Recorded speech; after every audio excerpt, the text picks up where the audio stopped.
Hey, teacher friends. I just wanted to share with you one other useful whiteboard application that you can use with students. And this is one that's actually integrated with your Google tools, so that makes it that much more convenient for you. It is Jamboard.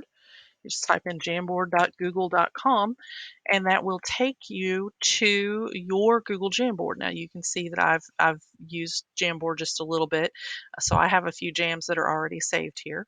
However, if you are a Jamboard newbie and you're ready to build your first jam, you're just going to come down here in the little circle with the plus in it where it says new jam, and you're going to click on that, and that will give you an opportunity to create your very first jam. You can title it, you can add pages to it, you can add images to it, you can put backgrounds on it, and do all sorts of things like that.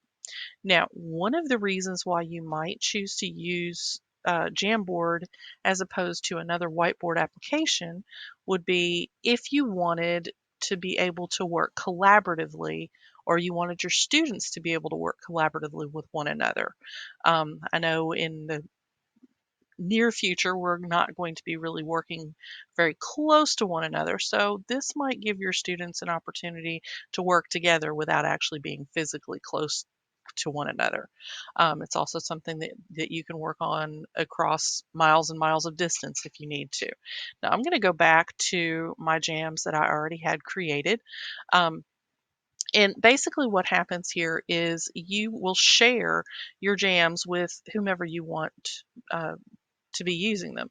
So let's say you were getting ready to do a Jamboard project, you simply would share your jam with your students via Google Classroom, or however you chose to share it with them. So here is a jam on factoring tutorial, factoring trinomials that I did with my students. You'll notice a couple of things. First of all, I have this is just it's just an image file here that I snipped and pasted on here. You also see this right here gives you a chance to put a sticky note on there. My students, especially when we start factoring trinomials, need the extra support of knowing, what their factors need to look like, what the signs of their factors need to be. So I just sort of put that little handy dandy post-it note up there. You'll notice that there are 5 pages to this particular jam. Those correspond with the different types of factors that you're going to need based on whether these are pluses or minuses.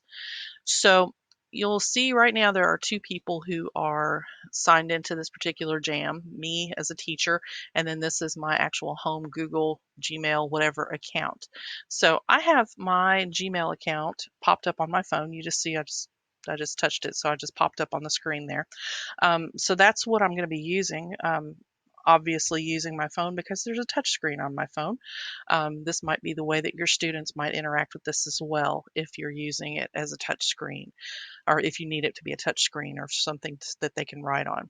So I may say, okay, student number 1, Elisa, could you get us started with this problem? What would be the first thing that you would do if you were going to try to factor this trinomial? So as student number 1, I probably would draw myself an X because that would be the first thing I would do. And on the top of my X, I would put my 81, and on the bottom, I would put my 18, because this is the X method that we often teach our students to use. So at this point, I could say, okay, thanks, Elisa, for getting us started.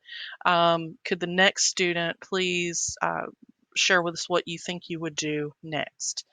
Again, this allows students to work collaboratively. If I, as the teacher, needed to jump in here, maybe there was something on here that needed some clarification, and I said, okay, well, that's great, but what is it that we're doing up here?